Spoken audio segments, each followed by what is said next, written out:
We're talking about this one, Book 11, The Forgotten. Start of the third cycle, we're back to Jake's narration. Now, this book is a bit of a departure from what we've seen so far. Into double digits, and we're third Jake book in, and we've almost run out of plot ideas for him, I think, at this point.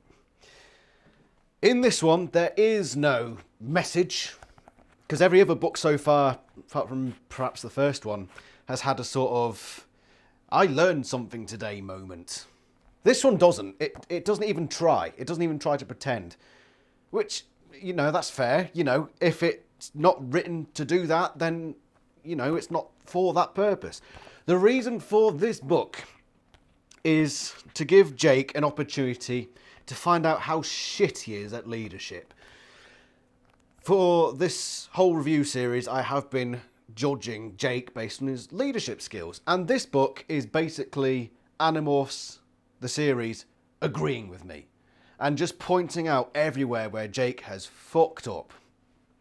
Granted, he does make some good decisions in this one. But not only that, but it gives us a chance to get our first, like, proper sci-fi, technology, space wizardry stuff in the form of Sario Rips. So let's go through this one bit at a time. Jake is having flash things. I wouldn't call them flashbacks necessarily. At least he doesn't think they are at this point. But he's in the jungle. So he's in the middle of a hoedown, and then in flash he's in the jungle and he feels like it's real. Not one of the other Animorphs is having these, and that becomes important later on. But so far, Jake just decides that this weird thing that's happening, you know, he's not going to bring it up. He's not going to mention it to Axe, who's the resident knows about alien things guy. No, he doesn't even think to mention it to Axe. That's mistake number one. Now, one of the best things about this book, it does away with the weird, out of place, silly mission that happens at the start of these books. Usually, one or two of the Animorphs is doing something stupid, like dealing Dan's thing, or the circus, or going to watch The Offspring. We don't have that, which is great.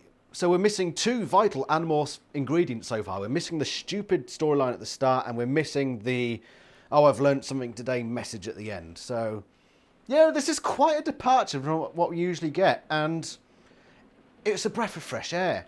Anyway, let's carry on. Tobias informs the Animorphs that something strange is happening. At a Safeway, at least I think that's... Is Safeway an American thing, or is that specific to the British versions? Anyway, it's called a Safeway in this book. Tobias notices something, and the Animorphs go to investigate, and they notice basically that a bug fighter, a new form of bug fighter, has crashed into this building, and the Yeerks are hurriedly trying to clean it up. And they've posted people with machine guns on the roof. Does nobody who isn't an Animorph see that and think, what the fuck? Why are there people with machine guns? Or AK-47s, whatever. Why are they on this roof? Nobody thinks twice about these things. They're all just NPCs in the Animorphs universe. Anyway, Jake doesn't have a plan. That's the first note on my list. Jake has no plan. And he says it himself. He's like, oh, I haven't got a plan today. I'm too rushed. Thing is, Jake, as a leader, you make the plans. Leaders make plans. Leaders are organisers. They organise things. They put people here, there, everywhere, give them tasks, and set them out to do what they need to do. That's what a leader does. So, Jake, you're admitting that you don't have a plan. What sort of leader doesn't have a plan? Not a leader. That's the sort of leader. Okay, so that's the second Jake mistake. The Animorphs go in as flies, and there's a pretty exciting scene, actually, as they're going through the rain. I'm just picturing in my head. It's a sort of scene I'd love to see in the movie or a TV series, however they... Obviously, the movie's still on, so hopefully the movie. But they're going as flies, and there's just these, like, meteor shower of raindrops flying past them. I can just see that in a movie theatre being absolutely awesome. Anyway, they go into this Safeway, and they find this bug fighter, and there's human controllers all around the place, as you know. And Chapman's there, because obviously the Yeerks lack suitable hosts, so they have to take the assistant principal. Now I understand he's like a high-ranking Yeerk, but again, it's just weird. It's just weird. And then the animals go in. Tobias provides a distraction. Now, if I'm in control of these Yeerks, if I'm Hendrik Chapman here, if I'm vice assistant, whatever, deputy principal Chapman, my order would be, those of you in the bug fighter, stay there. 2 guards to the bug fighter entrance. Everyone else, focus on that bird. What does he do? He gets everyone, every single person to focus on this bird, including the people inside the bug fighter. Thicko! Complete Waz job! You know that the animals can morph small things and provide distractions. It's happened before. So you see a bird flying around. The first thought in his head should be, right, we need to protect that bug fighter. We need to make sure that that is protected. But no, the Yeerks just vacate it and leave it open. And then the Yeerks get inside and they've got enough time. Remember, it takes between like a minute or 2 to demorph. They have time to demorph enough that they can seal... Shut up, phone. They have enough time to seal the bug fighter, whatever it is. I think it's like a door, but it's like it's a Yeerk door, whatever. And not only that, but we know from past books that you're able to see in through the visor of a bug fighter. I remember in book 3, Tobias was saying how he could see through the bug fighter to see what the crew are. They've just demorphed inside this bug fighter with Yeerks everywhere. The Yeerks would be like, oh shit, they're humans. Now, spoiler, this doesn't matter. But everything I say today, just discard. Because it doesn't... Saria Rip sci-fi nonsense, everything from that point on just doesn't happen. It's not relevant to the rest of the animal story. Really at all. But for the sake of going through this plot, this is how we're talking about it, okay? The Animorphs shoot off into space, and they come across the Blade Ship, which for whatever reason, every time we see the Blade Ship in space, it's silhouetted against the moon. Do you know what the odds are that you're always going to get to the right angle where the Blade Ship is, like, against the moon? Do you know how improbable that is? I don't know. It's a story device to make it so it's haunting and whatever. It's just not realistic, but that's just a minor point, you know. So they come across this, and then they basically lock onto each other and fire. And because they're locked on, the Dracon beams hit each other, which, according to Axe, creates a rip in space-time. You know, one of those. That's a proper sci-fi trope, that is. And creates a Sario rip, which means, according to Axe, or as much as he knows, there are now 2 versions of all of them. And they've gone back in time roughly 24 hours, I think a bit less. And they fall down to Earth and they fall into what we can only assume, in fact what we know, is the Amazon, because there are jaguars in the Amazon, and as far as I know, not in Costa Rica. So they fall down, and the funniest part of this book, the funniest part, is that they've hit Earth at such a speed, and they were spinning, and there was a gash torn in the side of this bug fighter, and each of the Animorphs has been like absolutely thrust out. Jake's over there, Rachel's over there, they're all here, there, and everywhere. And we know from the descriptions that the jungle is just this mesh of evil trees and vines and all sorts of nasty stuff. You'd expect broken bones at the least, cracked skulls, rib cages smashed in, arms lopped off, legs asunder. What are the extent of the injuries? Cassie gets a little scratch on a little handy wandy. Are you fucking serious? Are you fucking kidding me? That's the extent of the injuries of crash landing and being fucking strewn out across a dense, tree-laden jungle. And you get one of them gets a cut on her hand. What the fuck, Animorphs? You'd expect at least 2 of them to have fucking passed it. By that, I mean died. Anyway, they're in the fucking jungle. Let's just get past the nonsense that they all somehow survived crash landing. And let's talk about Cassie. She's the animal expert here.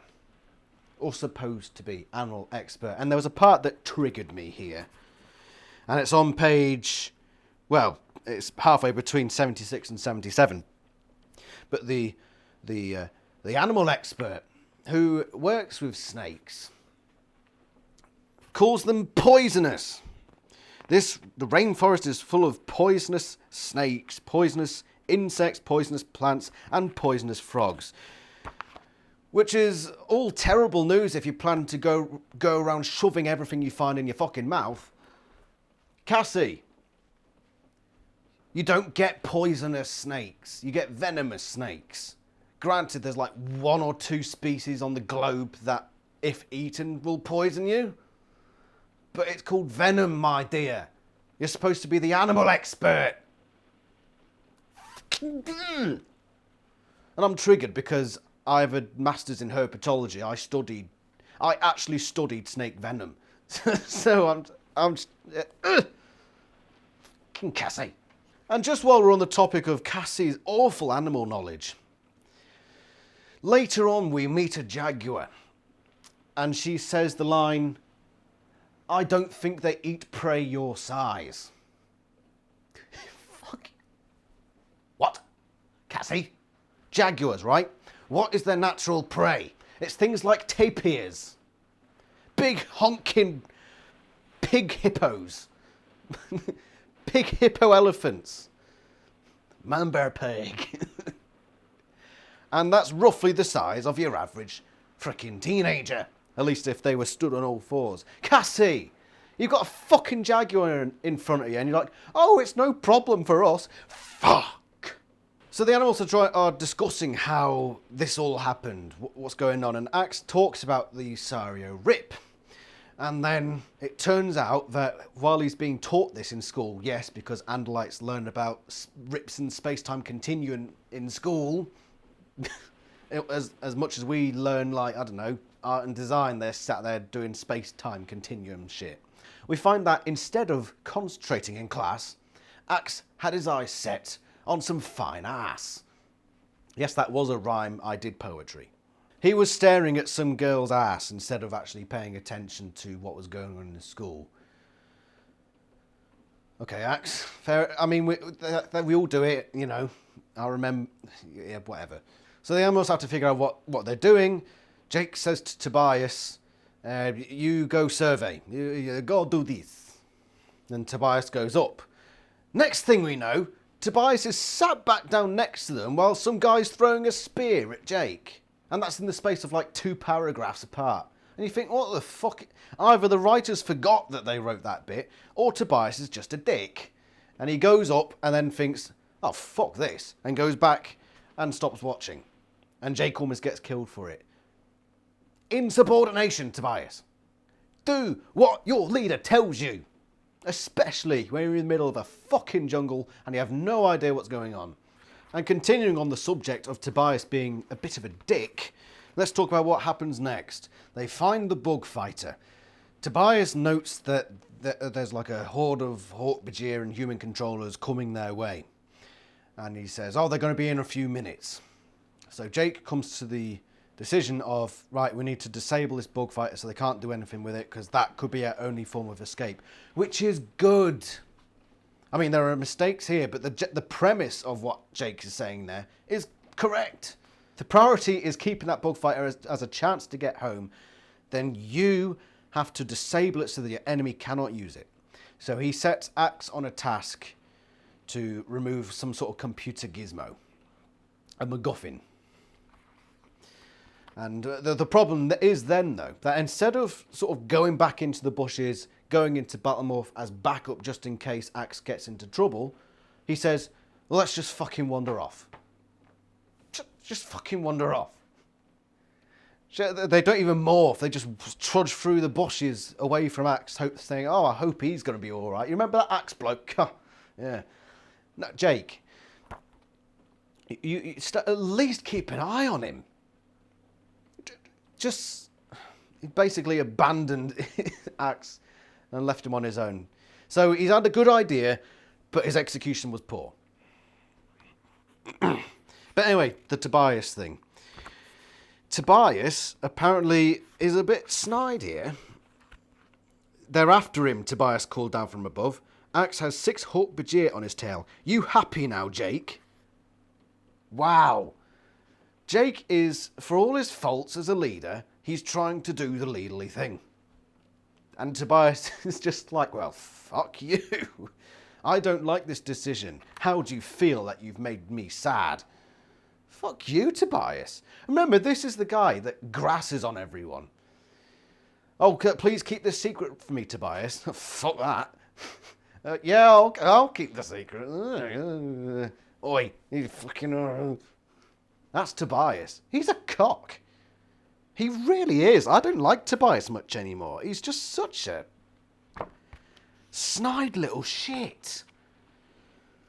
I think I like him less than Cassie now. Tobias is like the favourite, but he is a classic dick.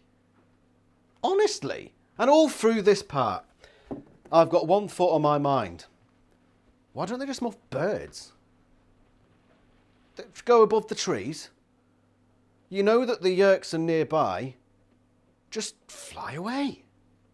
I suppose, looking back on it now, I'm thinking they thought the bugfighter might have been their only chance of escape. Therefore, they had to stay in that vicinity. But still, get off the forest floor. Get up high so you can see everything. You can survey your surroundings. You can split people up and keep an eye on everything that's going on below you. Why didn't they do that?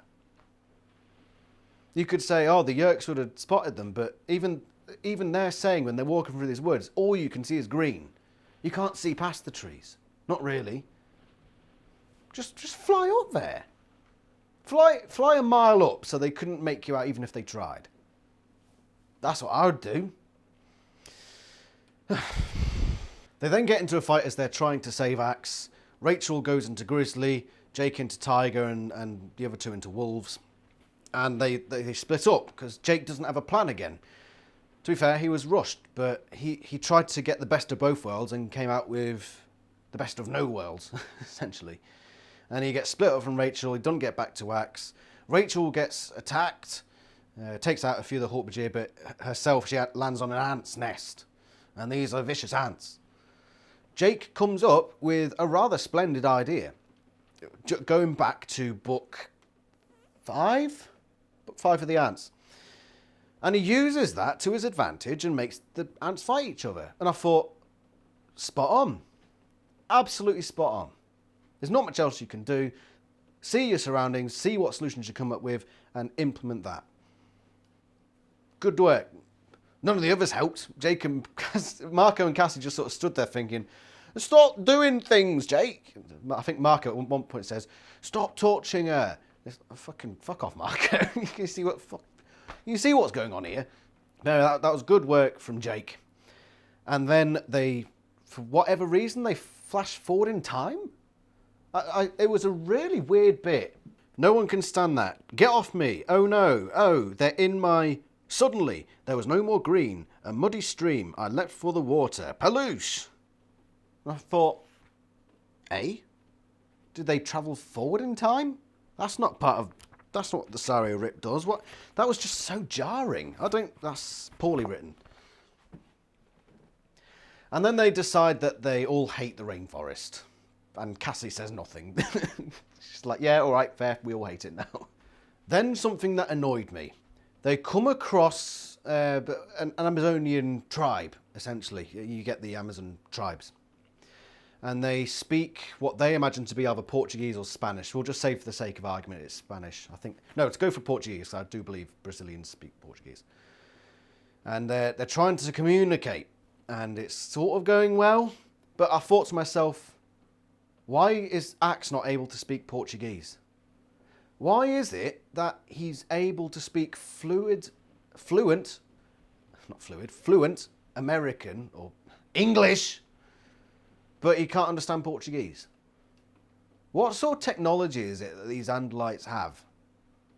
It doesn't make sense. If he's got a translator chip in his head for humans, it should surely know at least the major languages, of which Portuguese is one of them. Why is it he can only understand English? American English. Doesn't make sense. Axe should have stepped forward and said, how do I speak Portuguese? Is it hola? I know gracias, but that might be Spanish. I don't know. But Axe should have stepped forward and given it the gung-ho on the Portuguese. And they'd all be like, whoa, he can speak Portuguese. And he'd be like, yeah, it's a chip in here, remember that. But no, apparently he doesn't speak a word of Portuguese. Because apparently the only important language, according to these authors and the Californians of the world, is English. Every other language is just filthy. They convinced these tribesmen that the Hork-Bajir are Diablo, or Diobo. I forget what it was. That the Hork-Bajir are the devils. Now this doesn't really add up to anything. Not really. I'll talk about that in a sec. Let's get to the Jaguar bit. So Jake wakes up with a jaguar staring at his face, because that's what jaguars do. They find something, they just go and stare at you. Not quite. But what annoyed me then, another triggering, the great triggering this book was. Jake says, in a swift movement, it could have wrapped its jaws around my neck and killed me. Just as someone who knows about jaguars, they don't, unlike other big cats, they don't go for the neck. Jaguars go for the skull, which is why things like tapirs, capybara, all these prey species in the Amazon have really thick skulls. I mean, really thick. It's because the main prey or predator is the jaguar, and instead of going for the neck, the jaguar goes onto the skull. Crush. So Jake's animal knowledge, and by extension probably the author's knowledge, not up to scratch. But hey, it was a one-line thing. Let's be honest, only I give a shit. So just disregard me. So they arrive at this clearing where the blade chip and the bug fighter are, and Jake takes far longer than necessary to spot, this is probably a trap. He sort of has a sneaky suspicion, but any leader worth his salt would look at that immediately and think, right, they're going to expect us to go there. That should have been expected, and he should have planned for that, but he didn't. Again, another failing on Jake's part. He's been very up and down in this one, you'll notice. This book is all about him just being, or trying to be, a leader. I remember there was one point where he said, I didn't want to be the leader, wah, wah, wah. And it wasn't very leaderly. But anyway, let's leave that till a bit. So they come into this area, and it turns out Visser 3's silhouette in the blade ship visor was a projection. I don't understand why he would need that. But anyway, he comes up with this Lurdathak, something like that. This vine monster from the farther deep, I imagine, on the Hork-Bajir homeworld. And he comes and he swallows the other Animorphs, apart from Jake. And apparently they're still alive. So they're sort of in this creature's stomach, apparently. And then the Amazon tribesmen come along and, I mean, they attack the Hork-Bajir, but it didn't matter. The whole storyline with them didn't matter. Nothing came of it, really. I suppose maybe they distracted the Hork-Bajir from attacking Jake, but I don't know. Jake morphs monkey and then proceeds to get killed by Visser 3. And the thing about the Saria Rip is that means that all of him is now in Jake 1 rather than Jake 2 in the jungle. So he's back as Jake 1, and he decides against going into the safe way, which means they don't go into space, which means they don't cause a Saria Rip, which means none of it ever happened. And we end up back at the start of the book as if nothing happened. And that's the story. That's it. I will say something at the end. One of the last few lines in the book, it was where Axe said to Jake, Maybe that is true, Prince Jake, but my brother Elfangor once told me, it's a leader's job to be lucky. Sometimes success is just luck. Bullshit. Bullshit. My respect for Elfangor just went... No. If that is your thought on what being a leader is, oh, you just got to be a bit lucky. No, it really isn't. You've got to work against luck. That doesn't come into your thinking. Oh, this plan here, we'll place task group A over here, task group B over here, and then if we're lucky, team C will go... No. No. You go on what you know. Luck doesn't play a part in it. So Elfangor, fuck you. That's not how it works. And trying to tell Jake that is not going to make him any better of a leader. But that was the book. Let's talk about Jake's leadership. We've gone over it. He's been up and down, up and down. He's had some good ideas. The ant bit, for example. Disabling the bug fighter. These are smart decisions, but it's his execution that is letting him down. And that's something he can work on. I mean, he's not going to be a great leader overnight, but this is the same sort of thing we've seen up until this point where he does have the good ideas and he does take leaderly steps here and there, but he's just not there yet. He just isn't. And he's got to learn to make the right calls, and he's got to know how to work his team. This book had no message. The closest thing it came was when they said, we don't like the rainforest. And then when they saw some animals wander by, they said, we like the rainforest. Not really a message, is it? It's just a throwaway.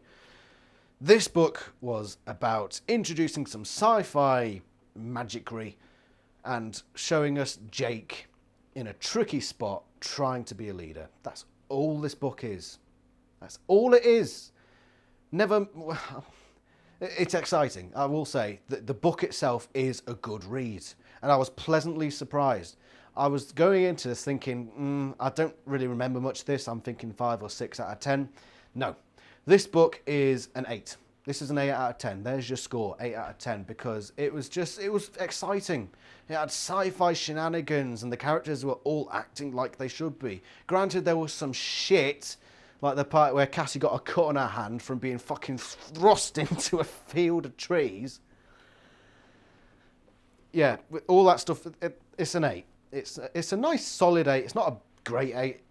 It's sort of lower mid 8. But Jake's leadership, this is really an awkward one because there is so much went on here. We've pretty much gone over it all. We just need to place him on the 0 to 10 scale. He did make bad calls, and calls that could have been fatal. But he came up with good ideas. One of them which could potentially have saved Rachel's life. He thought on his feet.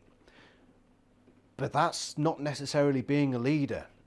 What he did with Rachel there wasn't a leader thing. He just acted on his intuition. He wasn't delegating, he wasn't making plans. He didn't make plans. He just didn't. At every given opportunity, it was rush into a decision. No forethought. He didn't spot the trap at the end. He rushed into the safe way at the start, which caused problems, which they were very lucky to get away with, in my opinion. Unrealistically lucky. Maybe that's it. Maybe that's the message of this book. Axe at the end says it was luck. And the message was, yes, they got lucky a few times. No, that's a crap message, isn't it? No, Jake's leadership was poor. It was poor. And it's got to be, I'd say it wasn't as bad as the last book, but I'm going to give it a 3 out of 10. And that's not for him not trying. I mean, he genuinely thought he was trying, but you've got to plan. You've really got to plan. You can't just shrug that off. It is the most important part of any mission, is establishing what role everybody plays. Because if people don't know the role they're playing, if they don't know what they could potentially face next, if they don't know how to deal with those things that they could potentially face, then you're going to be fucked. And Jake almost fucked his team. On probably several occasions there. Yeah, not as egregious as his last book, and it puts in perspective that Yes, he's a bad leader. But he knows he's a bad leader. But he does his job nonetheless. Maybe that's the message of this book. Maybe that's what I've been missing. The fact that he knows he's got a job to do and he knows he's struggling, that he's finding it really hard, but you've got to press on. You've got to do your job, no matter what the world throws at you. Maybe that's the message. Maybe I'm just now realising it in my head that that's the message. Jake's Leadership 3, book score is an 8. It was a fun read and it truly surprising. I didn't expect it to be that good. Next book is this one, The Reaction. Another book where I'm going to go into it thinking, I'm not so sure. Maybe again, it will surprise me. That's number 12. Remember to go read my fan fiction. That one's book 56, The Deal. I've done up to like 63. You can find them and read them online. And remember to go buy this for your friends and family at Christmas or for any birthdays coming up. Chris Grind's Animorphs adaptation. Brilliant stuff. Anyway, thank you very much for watching. And I shall see you for the next review. Ta-ra!